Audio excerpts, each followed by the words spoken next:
Assalamualaikum warahmatullahi wabarakatuh. Saya Ibn Heizer Elkana Sinamahina, mahasiswa program studi Bahasa dan Sastra Indonesia, Departemen Bahasa dan Sastra, Fakultas Ilmu Budaya, dengan nomor induk mahasiswa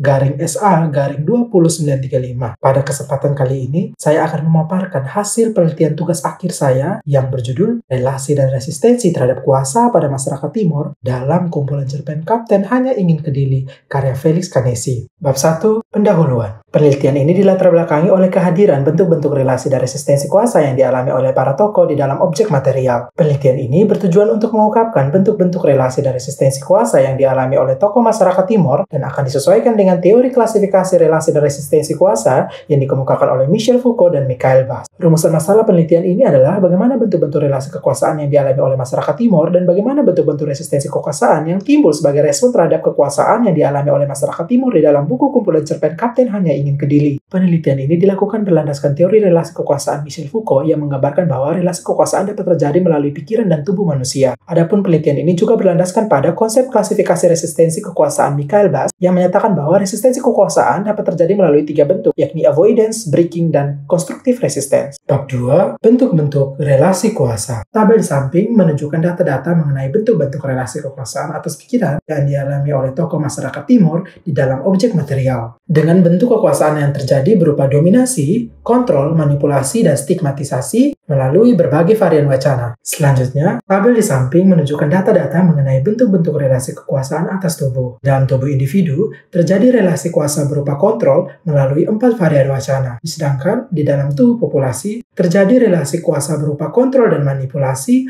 melalui 2 varian wacana. Bab 3. Bentuk-bentuk resistensi kuasa. Bentuk resistensi pertama yang terlihat di dalam objek material adalah avoidance resistance. Avoidance resistance terlihat melalui 2 strategi yang dilakukan oleh para tokoh, yakni menggunakan bahasa daerah dan menggunakan tindakan pengabaian. Bentuk resistensi kedua yang terlihat di dalam objek material adalah breaking resistance. Resistensi ini terlihat dilakukan oleh beberapa tokoh masyarakat Timur melalui 3 strategi, yakni peperangan, pembunuhan, dan penyerangan. Bab 4. Penutup. Adapun kesimpulan daripada penelitian ini adalah sebagai berikut. Pertama, relasi kekuasaan dapat terjadi di dalam setiap hubungan sosial, dapat disebarkan melalui berbagai media penyebaran, dan dapat berupa berbagai bentuk. Kedua, serupa dengan relasi kekuasaan, resistensi terhadap kekuasaan dapat terjadi melalui berbagai strategi, mulai dari yang bersifat menghindari kekuasaan atau avoidance resistance, hingga perlawanan yang dilakukan secara terang-terangan atau breaking resistance. Demikian pemaparan hasil penelitian tugas akhir saya. Saya sangat berharap bahwa penelitian ini dapat berguna untuk mengembangkan penelitian-penelitian selanjutnya mengenai bentuk-bentuk relasi dan resistensi kuasa